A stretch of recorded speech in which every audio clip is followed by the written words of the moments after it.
C വിവാദം ആക്കണമെങ്കിൽ ആൾക്കാർക്കുണ്ട്, but I don't think so അങ്ങനെ ആക്കാൻ. അങ്ങനെ പ്രത്യേകിച്ച് വിവാദമായിട്ടുള്ളതൊന്നുമില്ല, എല്ലാം നല്ലതായിട്ട് എടുത്തിട്ടുണ്ട്. 370 അവരെ എങ്ങനെ മാറ്റി, അതിൽ പുറകെയുള്ള BJP നമ്മുടെ ഗവൺമെൻറ്റിൻ്റെ ഇൻവോൾവ്മെൻറ്റ് എന്താണ്?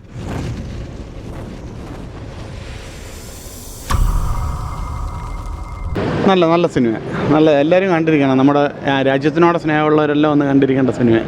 എടുത്തു പറഞ്ഞാൽ അങ്ങനെ പ്രത്യേകിച്ച് വിവാദമായിട്ടുള്ളതൊന്നുമില്ല, എല്ലാം നല്ലതായിട്ട് എടുത്തിട്ടുണ്ട്. ഒന്നുമില്ല, നല്ല cinema. Movie was very nice. നല്ല ഇതുണ്ടായിരുന്നു. അവർ റോ ആയിട്ടും പിന്നെ നമ്മൾ ഡിപ്ലോമസിയിൽ എന്തൊക്കെയാണ് അത് ഡീപ്പായിട്ട് അവർ കാണിച്ചിട്ടുണ്ട്.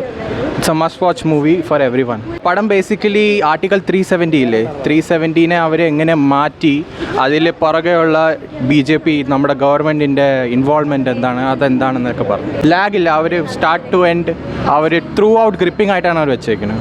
എടുത്ത് പറയാമെന്ന് വെച്ചാൽ നമ്മുടെ അമിത് ഷാ മോദിയുടെ പെർഫോമൻസ്, അതല്ല പ്രിയാമണിന് ഔട്ട് ആൻഡ് ഔട്ട് ഒരു വെരി ഗുഡ് റോൾ കൊടുത്തിട്ടുണ്ട്.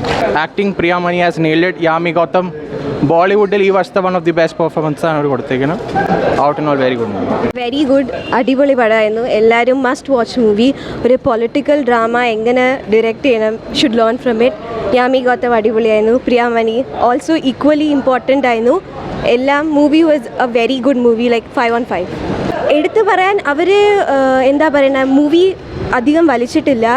എങ്ങനെയാണ് ആക്ച്വലി നമ്മൾ ആ സമയത്ത് കണ്ടത് ന്യൂസിലൊക്കെ, അതേപോലെ അവർ എക്സാക്ട് സാധനം നമുക്ക് കാണിച്ചു തന്നു.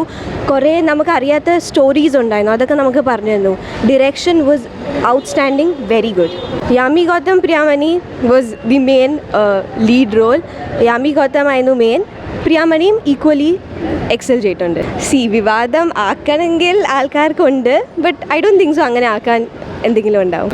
നോ, ഇല്ല, നോട്ട് അറ്റ് ഓൾ. 100% കൊടുത്ത പൈസന് കൂടുതൽ മുതലായി പറയാം. ഡെഫിനറ്റ്ലി നമുക്ക് നമ്മളുടെ ആ സമയത്ത് ചിലവർ ന്യൂസ് അത്രയും കാണാതെ അവർക്ക് അറിയില്ലായിരിക്കും.